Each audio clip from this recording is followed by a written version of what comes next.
3, a partir do verso 12.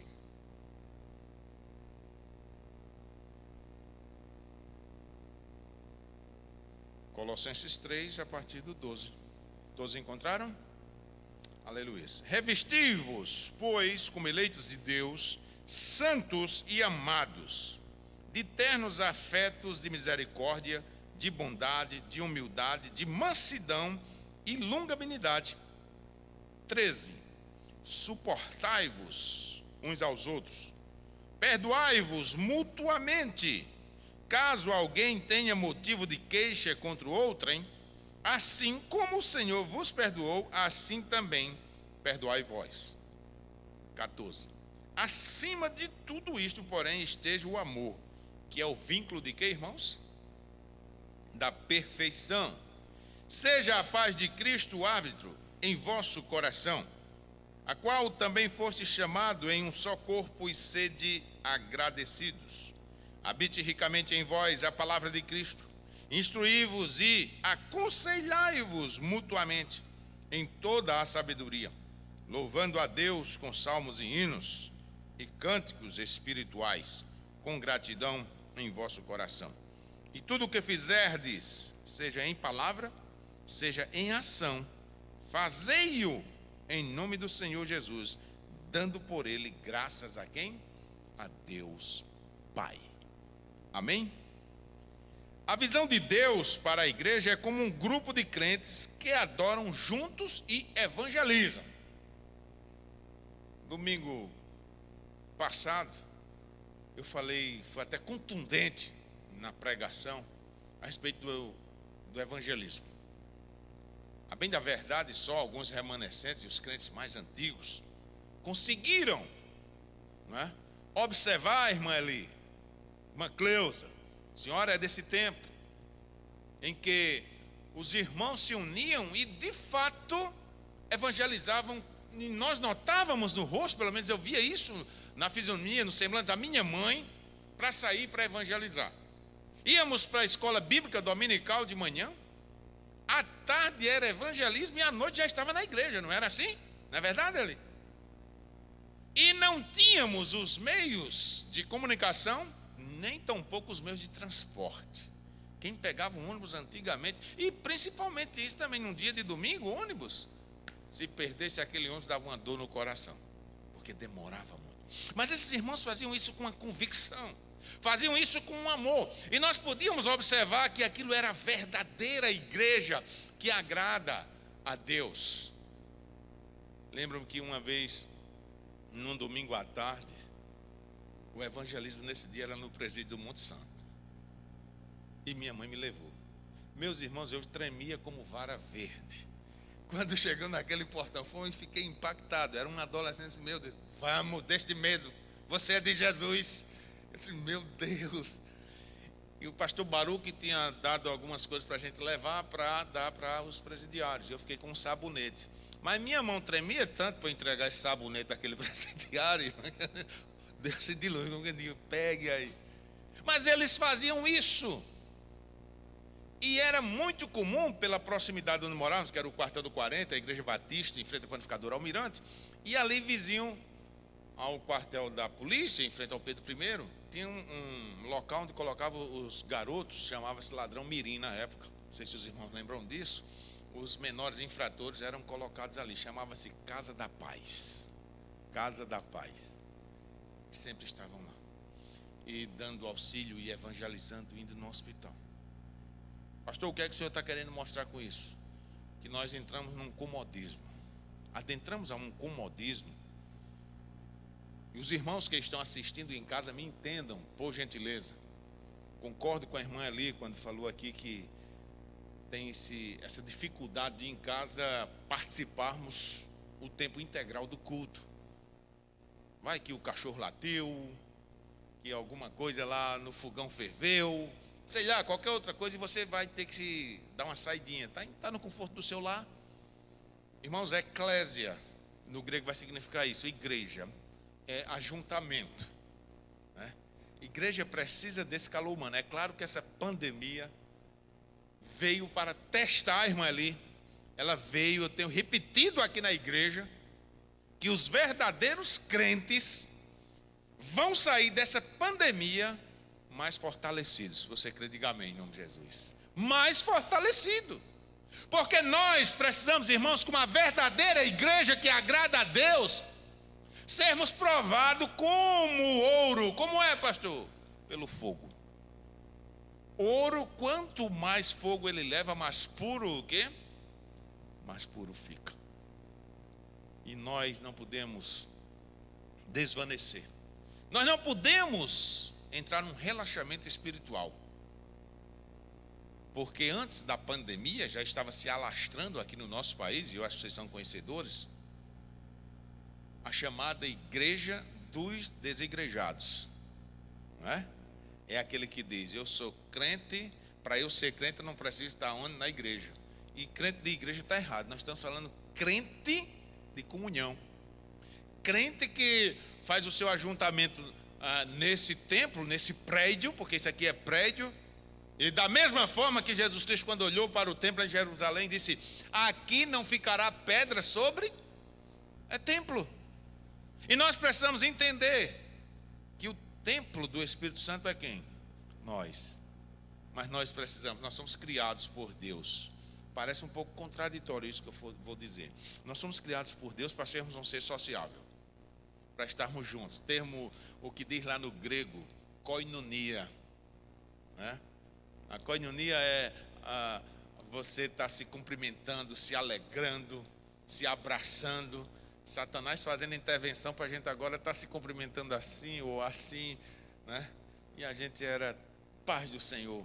E tem gente que tinha a oportunidade, antes de a gente passar por essa pandemia, de pegar na mão, de abraçar o irmão e dizer, eu lhe amo em nome de Jesus. E não o fez. E talvez até com parentes. E talvez, eu vou até além, alguns desses parentes podem até já ter partido por essa questão dessa pandemia. E a gente não pôde fazer isso em vida. Estamos sendo testados, irmãos. E nós fazemos parte dessa verdadeira igreja, amém? E olha o que Paulo diz, revesti-vos. Revesti-vos, pois, como eleitos de Deus, santos e amados, de ternos afetos. A gente precisa se amar mais.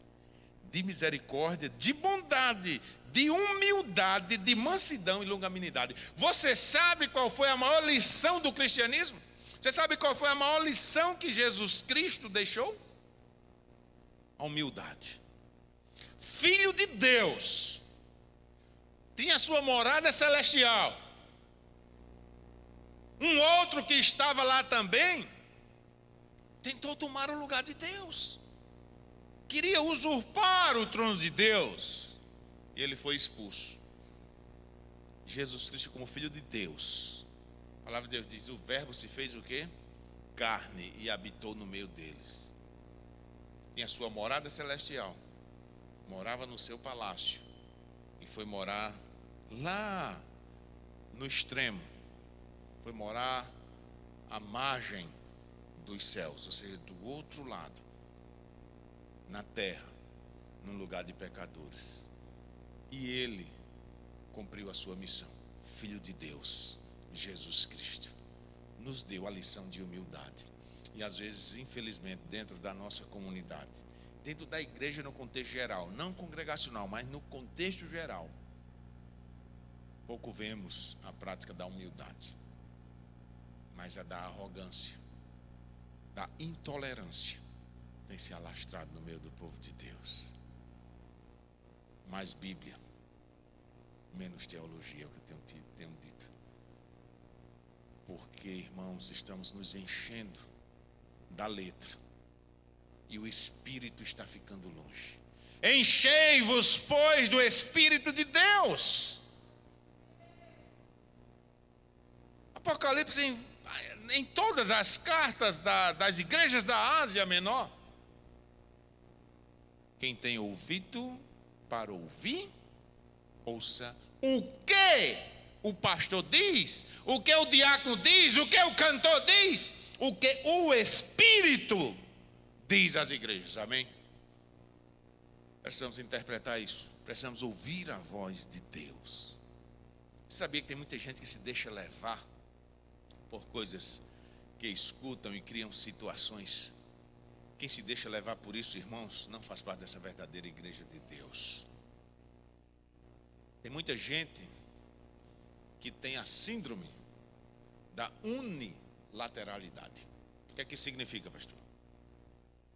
É você escutar algo, tirar as suas conclusões,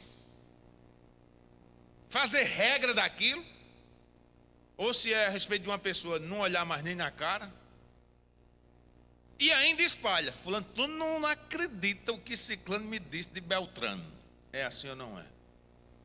Sabe aquele telefone que a gente brincava quando era adolescente, às vezes na hora do intervalo, você fazia uma roda, dizia uma coisa no ouvido do outro, e quando o recado, a mensagem chegava, já chegava o quê? Distorcida. Totalmente distorcida. Totalmente distorcida. No que concerne as coisas de Deus, é o que a palavra diz a respeito do cristão. A sua palavra deve ser sim, sim, e não, não. O que passar disso é procedência de quem? Do maligno. Então nós precisamos ter essa autenticidade. Pela palavra nós precisamos praticar essa humildade, essa mansidão, né? Os mansos herdarão. Quantas das vezes nós não levantamos a guarda em vez de baixá-la? Teve um irmão que uma vez, dando alguns conselhos, e ele é muito sanguíneo, muito estourado. É um pedrão, né? Que dá vontade logo de puxar a espada e cortar logo a orelha de Malco. Temos irmãos ainda assim, não é? E um desses, eu conversando com ele disse: pastor, é porque eu sou convertido, mas o meu braço não é não. Eu nunca esqueci essa frase. Assim, vai entrar pedaço no céu? Eu sou, mas meu braço não é não. Não, mas porque Jesus Cristo disse de um lado, mas depois que desce esse lado, ele não disse depois o que é que o caba fazia, não. Digo, com uma corda. Vai imaginando que é assim. Os mansos. E eu não estou dizendo com isso que nós devemos, irmãos, ser capacho de ninguém, nem de Satanás. Crente precisa andar de cabeça erguida, né? Dizer, como o Paulo disse, ter convicção. Eu sei em quem tenho o quê? Crido. Morreu a nota. Eu sei. Estou bem certo que ele é o quê? Poderoso. E o tesouro que Paulo fazia referência era a sua vida, para guardar o meu tesouro até o dia o quê? Final. A verdadeira igreja precisa acordar. O verso 13, ele diz algo que dá uma tapa em mim e em todos. Verso 13. Suportai-vos uns aos outros. Perdoai o quê? Mutuamente. Não é? Que coisa. E às vezes nós vemos determinados assuntos acontecerem, a gente diz, não, não pode. Dentro da comunidade, dentro da igreja, dentro da família, vamos tentar resolver em nome de Jesus. Nós precisamos nos suportar. Jesus Cristo pagou um preço muito alto, né? A palavra de Deus diz: foi morte, e morte de quê? De cruz. Instrumento de tortura da época era o mais dolorido, viu? Não estranho, tinha outros, outros. Eu já disse um estudo aqui sobre, enumerei bem uns 5 ou 6 instrumentos que existiam.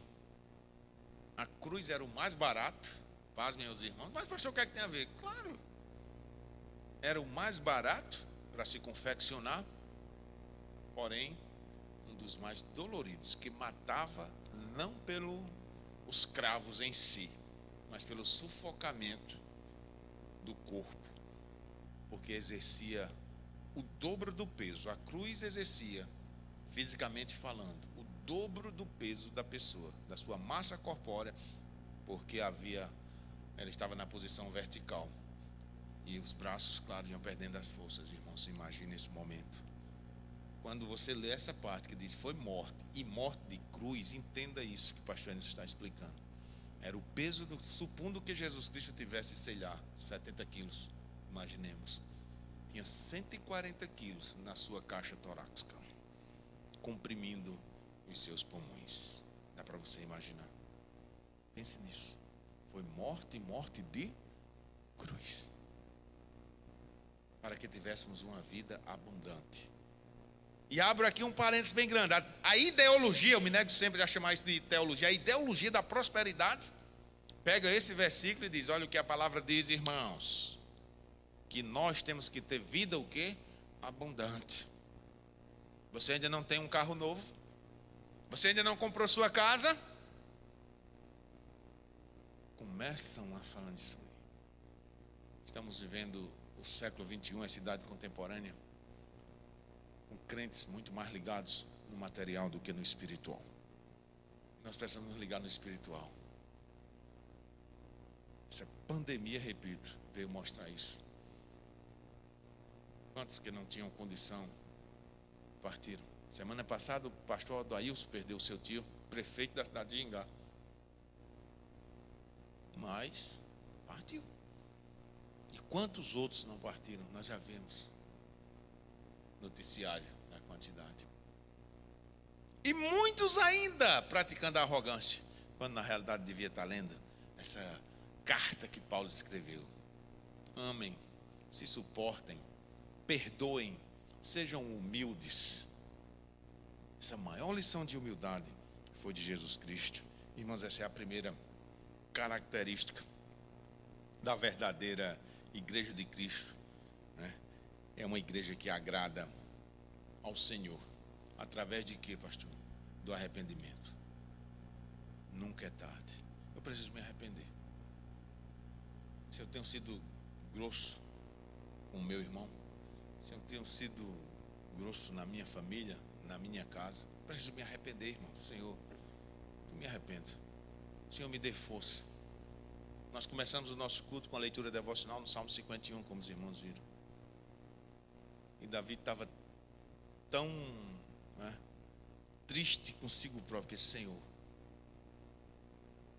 não leve em conta a minha multidão de pecados. Eu sou consciente.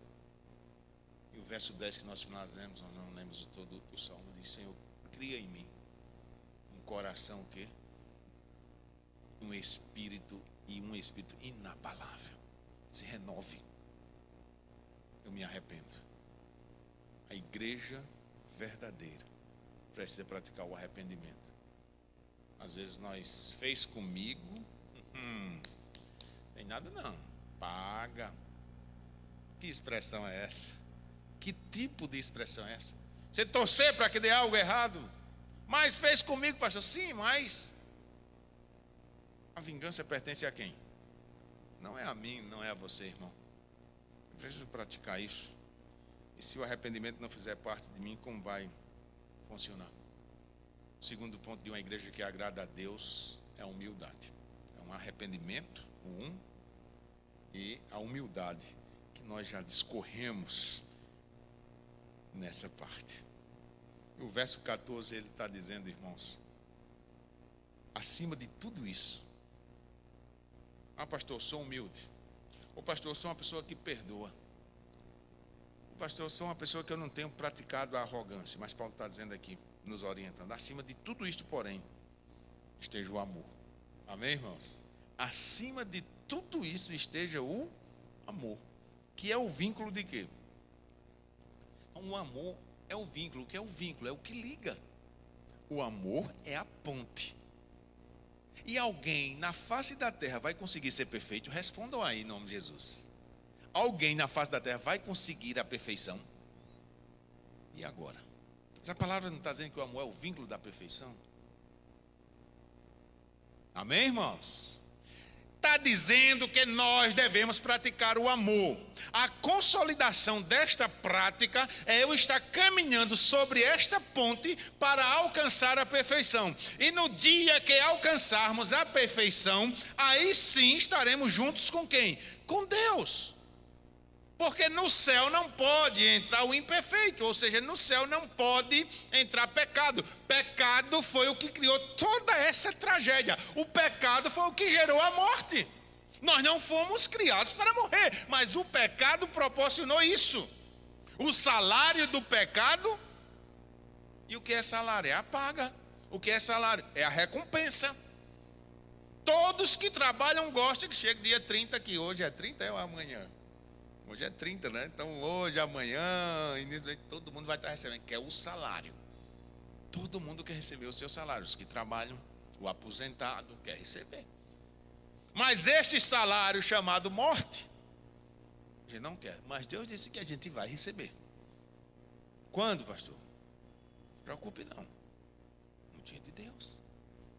É duro? É. Mas eu preciso praticar o amor, para que eu vá caminhando sobre esta ponte, para chegar à perfeição. Se os irmãos entenderam, diga amém em nome de Jesus. Aleluia. Acima de tudo isso esteja o amor, que é o vínculo da perfeição. Ponto 3, guarde isso aí no seu coração. A igreja que agrada o Senhor, ela tem que ser santa. Eu já expliquei aqui na igreja várias vezes, eu sou até repetitivo, que nós temos uma dificuldade.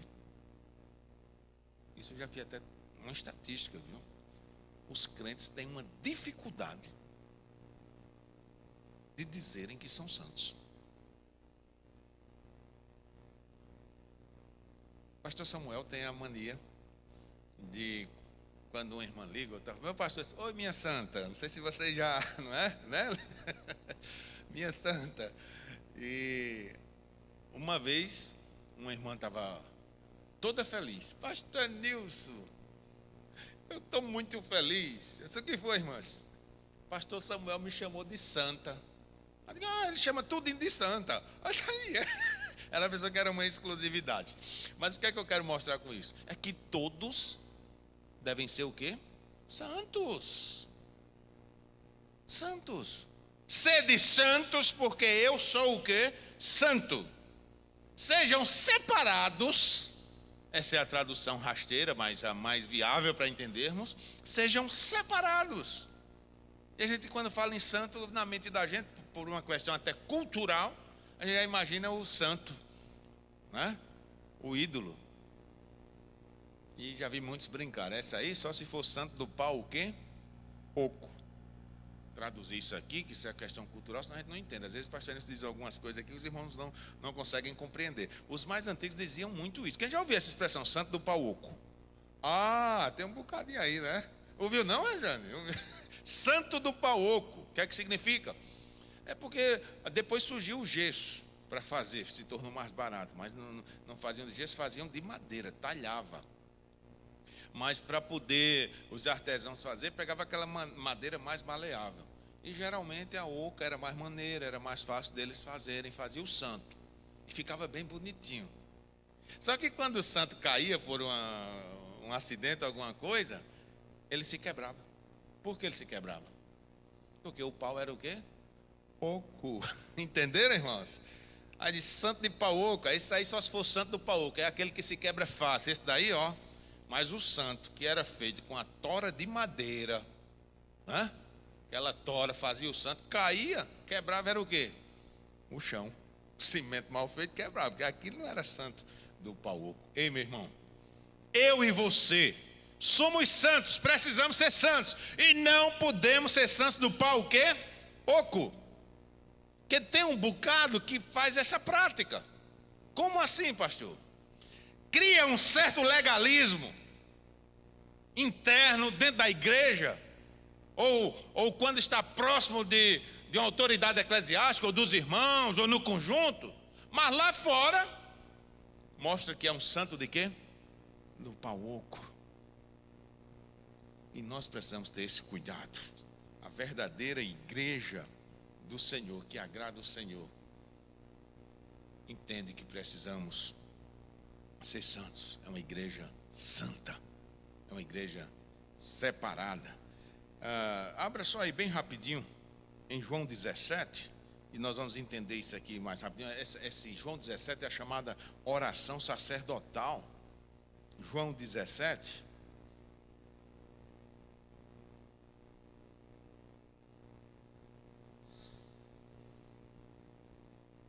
Você vai ver que Jesus Cristo orou para que os discípulos fossem santificados.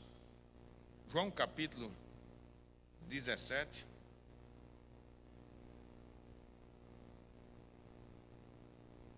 Tendo Jesus, verso 1, falado estas coisas, levantou os olhos ao céu e disse: Pai, é chegada a hora, glorifica a teu filho, para que o filho te glorifique a ti. Vamos dar uma pausazinha aí. Jesus Cristo estava falando com quem? Com o Pai, com Deus. Jesus Cristo orando, isso é oração sacerdotal. Ele orando, dando lição para nós, ele mesmo conversando com Deus. Verso 2: Assim como lhe conferiste autoridade sobre toda a carne, a fim de que a conceda a vida eterna a todos os que lhe deste, e a vida eterna é esta, que te conheçam a ti, o único Deus verdadeiro, e a Jesus Cristo, a quem o quê? Enviaste. Eu te glorifiquei na terra, consumando a obra que me confiaste para fazer. E agora, verso 5, glorifica-me, ó Pai, contigo mesmo, com a glória que eu tive junto de ti, que antes que houvesse o quê? Mundo. Olha que coisa linda, né? O entrosamento. Verso 6: manifestei o teu nome aos homens que me deste do mundo. Eram teus, tu me confiaste, e eles têm guardado a tua palavra. Agora eles reconhecem que todas estas coisas que me tens dado provêm de ti, porque eu lhes tenho transmitido as palavras que me deste, e eles as receberam, e verdadeiramente conheceram que saí de ti, e creram que tu me enviaste. Verso 9: é por quem, irmãos? Vê aí, verso 9: é por eles que eu rogo, pelos discípulos, é por eles que eu rogo. Não rogo pelo mundo, mas por aqueles que me deste, porque são de quem? Teus. Ora, todas as minhas coisas são tuas, e as tuas coisas são minhas, e neles eu sou o quê? Glorificado.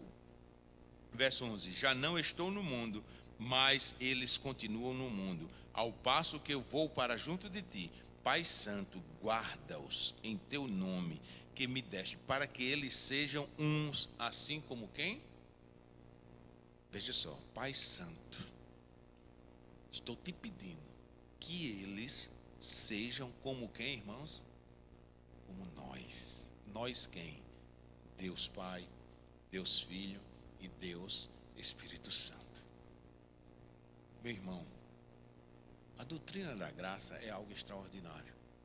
Tem igrejas, denominações, pastores, irmãos brigando por questões teológicas. Quem é isso, quem é aquilo? Paulo já havia advertido: não diga que são de Apolo, de Cefas. Não digam isso. Um planta, outro rega. Deixem de besteira. Faça a sua parte, meu irmão, evangelize. Pratique João 3,16. Mas estejam conscientes que o crescimento quem dá é quem? É Deus. Quem dá é Deus.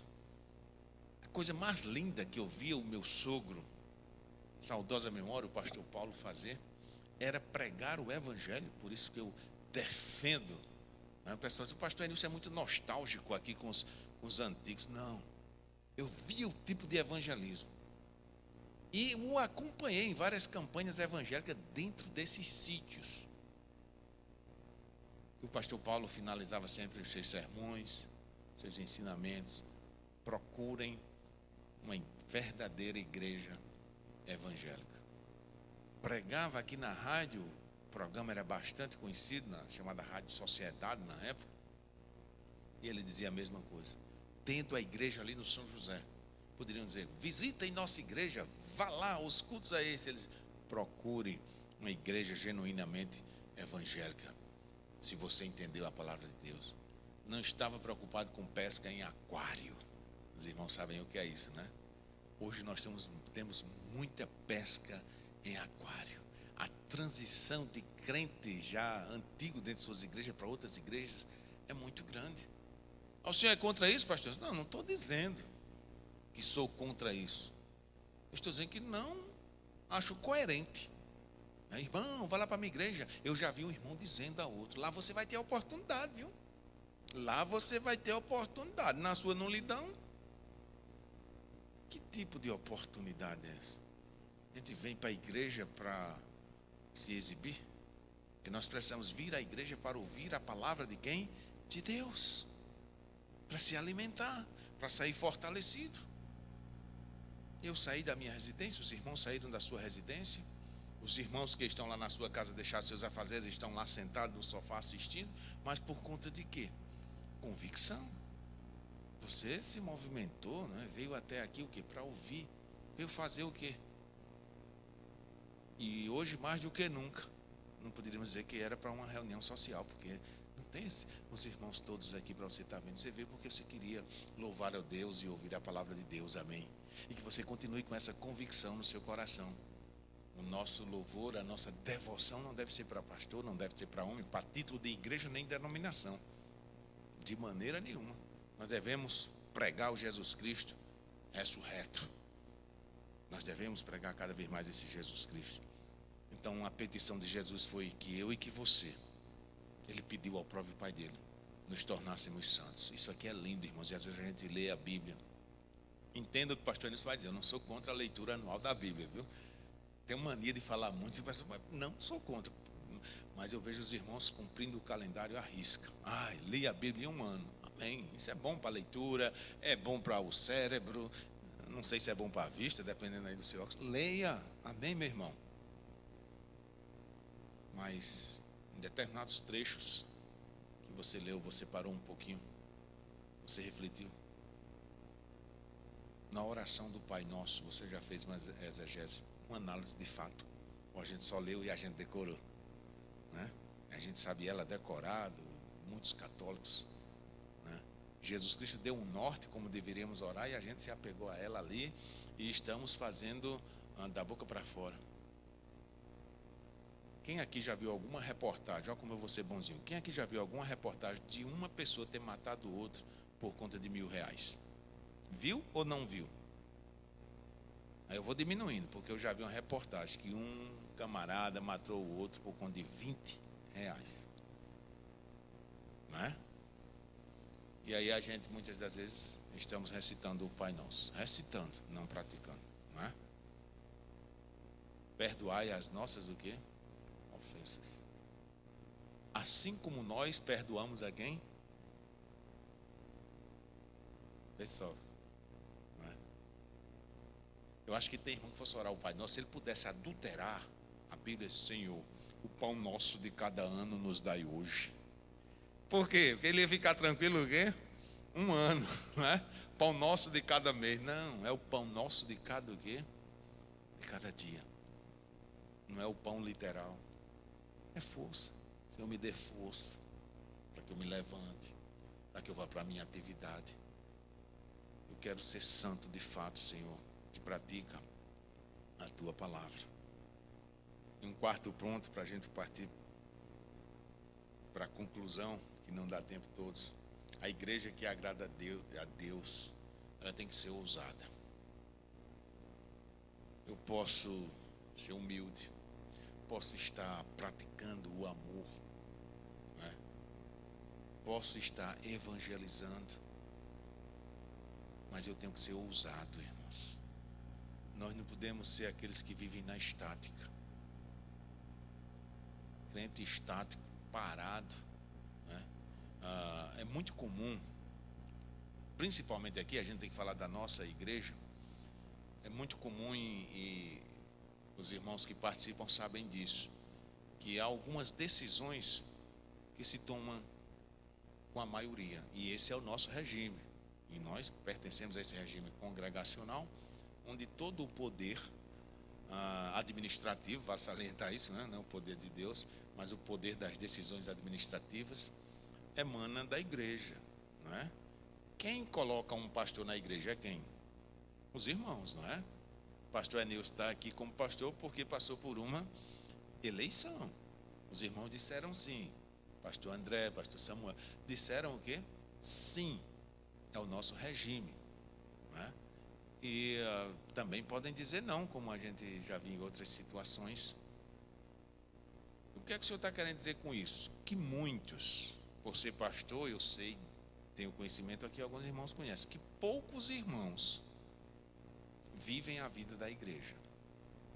Poucos irmãos se preocupam com os acontecimentos, com as necessidades, com a logística para que a igreja fosse. Poucos irmãos se preocupam, e membros já antigos. Coisa mais linda é o culto do domingo à noite aqui na nossa igreja, não é? Bonita, né? Antes dessa pandemia, a igreja linda. Domingo de manhã também, a nossa igreja aqui, abrindo aqui um parênteses, na cidade a gente ainda tem esse diferencial. Nossa escola dominical é muito bem frequentada, graças a Deus por isso. Mas poucos participam da vida da igreja. Às vezes vem ali, volta, tem o poder de botar um pastor, tirar um pastor e lá vai. Mas quando a gente vai fazer uma reciclagem mesmo, os irmãos, isso assim, sei não como foi não isso. Eu olho. E infelizmente tem alguns que só vêm mais nos domingos e no domingo à noite. Isso também acontece em outras igrejas. Eu estou sendo ousado. Meu irmão, você precisa ser ousado. Eu não louvo mais. Por que fizeram isso? Agora o líder do departamento é esse. Eu não. Sim, ei, Deus vai deixar de ser Deus por conta da tua posição. Que meninice é essa? Mas tem muito disso. Tem muito disso, irmãos. Precisamos ser ousados. Eu vou fazer. É para Deus. Porque quem olhar para homens ou aquele que fez aquilo, você vai desvanecer. Você vai ficar como caldo de batata. Eu nunca vi alguém ser sustentado com caldo de batata. Já vi, irmã Cleusa? Caldo de batata. Caldo de arroz, pastor. Tomei muito. Caldo de arroz, mas menina, hoje o Jorge sabe o que é isso não. Já tomou, Rejane, caldo de arroz? Meu Deus, hein ali, um caldinho de arroz botava ali. Caldo de feijão, o menino não quer nem comer feijão hoje, imagina o caldo. Meu Deus, mas ele quer ir em um restaurante, deu um caldo de peixe. Um negócio, eu pedi uma vez, aí fui num restaurante desse tamanho, disse, quanto? 22. Não, foi um caldinho, não foi o peixe todo não. Né? Mas caldo de batata, sustenta ninguém não, meu irmão. É fraco. Crente não pode ser sustentado por caldo de batata. Você entendeu? Diga amém, em nome de Jesus. Pegue algo. Hoje, pastor Samuel disse, pastor Anísio, vai sair o mocotó, viu? Comprei. Ele não está podendo ir na Feira da Prata comer o mocotó. Né? Nós não estamos indo. Ele disse que comprou o mocotó e mandar de Leusa fazer. Eu disse, ô glória. Ele melhora, que ele está meio adoentado, agora com o mocotó ele melhora. Né? O mocotó traz sustância, feito desde o pastor Jeremias, lá de Belo Horizonte. Então, meu irmão, seja ousado. Crente precisa ser ousado.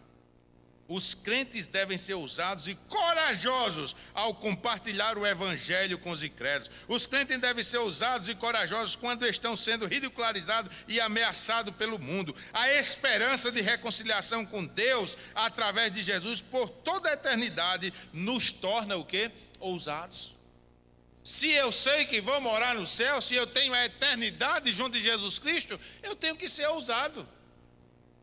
Você acha que o primeiro mártir do cristianismo, quem lembra quem foi o primeiro mártir do cristianismo? É que o de doutrina nós temos que praticar.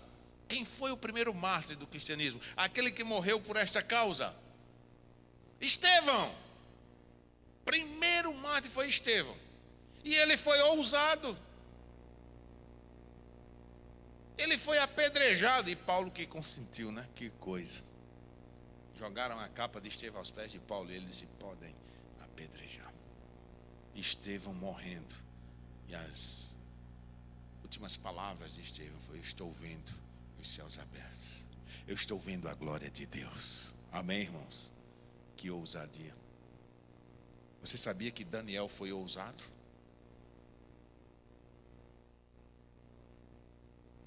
Finalizar com isso aqui para você. Você sabia que Daniel foi ousado? Vou pegar os irmãos agora. E você vai ser pego pelo pastor Enilson. Quando Daniel foi levado cativo para a Babilônia, jovenzinho ainda. E por que foram eles? Porque Nabucodonosor disse que só queria jovens o quê? Jovens inteligentes, jovens corporalmente né? Marombados. Não queria jovem doente, não. Esse cabo aqui está com gripe, deixa aí. Não, tragam jovens cheios de vigor. E levaram 4. Foi Daniel, Sadraque,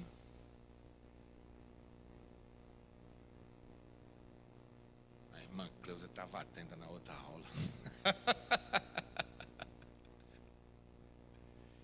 Quem foi levado para a Babilônia não foi Daniel, Sadraque, Mesaque e Abednego, não. Foi Daniel, Ananias, Azarias e Misael. A gente está tão acostumado com Sadraque, Mesaque e Abednego que a gente só cita esses nomes. Esses nomes foram dados, trocados. A gente disse, eu não quero esses nomes, troca. E de Daniel não trocou não? Trocou também. Belsazel. Trocou. Mas Daniel foi ousado. Sabe aquele negócio que apelido, eu tenho um apelido na minha família, é Lico, meu apelido. Eu só conheço assim, não conhece Nilson, não, né? Tem outros que têm apelido. Tem um senhor aqui que era Zé Pequeno e pegou. A gente não sabe nem o nome. Aqui na nossa igreja nós temos irmãos que têm apelido. E só pega porque o povo ficava aceitando, reclamando. E Daniel, quando chamava ele, não, é Daniel, leva mal não. Fulano, não. Belsazar, não. Não é esse meu nome, não, é Daniel. Era o que o senhor queria? Foi indo, foi indo. E você vai ver que toda a história fazia uma referência ao nome de Daniel. Você sabia que o rei disse que a comida deles tinha que ser uma comida diferenciada? Uvas, né? Coisa, não era? E Daniel foi ousado. Quando vinha aquela comida, Daniel, acho que tinha a síndrome do pastor Nilson, né? Não, leva mal não, eu vou comer um cuscuzinho aqui. Deixa eu comer aqui a minha comida. Não se embelezou, não se deixou levar por isso. Ele foi o quê? Ousado. Os outros se deixaram levar e ficaram conhecidos, né? Como Sadraque, Mesaque e Abednego. E eu lembro-me que uma vez aconteceu comigo. Professora de escola bíblica dominical, garotinha, e a gente tinha que responder bem rápido, era quem respondesse primeiro, e fez essa pergunta: qual o nome dos 3 jovens que estavam na fornalha? E eu disse muito rápido e findei errando. Eu disse Sadraque, Mesaque e Mandrake. Não, você tirou esse Mandrake, parece que era um mágico, não é? A gente quer ser muito rápido, finda errando, né? Esse Mandrake não existe. Irmãos, precisamos ser ousados, amém? Precisamos ter ousadia no Senhor para poder agradarmos a Deus. A ousadia de Daniel agradou a quem? A Deus. Já tinha mudado até de rei, já não era mais Nabucodonosor, era Dário. E nós sabemos que o rei Dário gostava dele. Mas fizeram a cabeça do rei para fazer um decreto. E como Daniel orava 3 vezes ao dia, eles pegaram pelo pé, porque diziam, ele está orando a outros deuses, tem que ser castigado. E nós sabemos a história, porque Daniel foi ousado e os leões não fizeram nada com ele. Amém, irmãos? Eu vi uma irmã cantando aqui, eu não lembro quem ali, mas ela cantou um hino tão bonito, fazendo referência a isso. Vai, Daniel, pega os leões estão com sono, e fez os leões de travesseiro, algo assim. Meu Deus, porque era um crente ousado. A ousadia, os irmãos sabem do que eu estou falando. Seja ousado no Senhor. Se alguém quiser colocar você fora do caminho, colocar você para baixo, seja ousado. Diga, eu sou de Cristo. Eu sei em quem eu tenho crido. Amém, irmãos? Verso 15 do capítulo 17 de João, para finalizar. Não peço que eu os tire do mundo, e sim que eu os guarde do mal. Você crê que Deus lhe guarda do mal, meu irmão? Ele lhe guarda. Você não queira saber a quantidade de anjos que lhe acompanhou até aqui. Você não queira saber a quantidade de anjos que está com você. Você não queira saber a quantidade de anjos que vai lhe acompanhar até a sua casa. Só creia em nome de Jesus Cristo. Nós precisamos ser a verdadeira igreja. E a verdadeira igreja é a que agrada a quem? A Deus. Não podemos estar preocupados em agradar o pastor, em agradar a denominação. Agrade a Deus. Por quê? Porque agradando a Deus, você vai agradar a todos. Porque você está agradando ao Pai. Por isso que os mandamentos foram resumidos. Não invente de querer cumprir 10, o decálogo ou qualquer outro. Compra os 2 do resumo. Ame ao Senhor teu Deus, acima de todas as coisas, e ao teu próximo como a ti mesmo. E aí nós estaremos cumprindo os mandamentos. Amém? Se você foi abençoado, fique de pé em nome de Jesus. Mas tem gente sentada.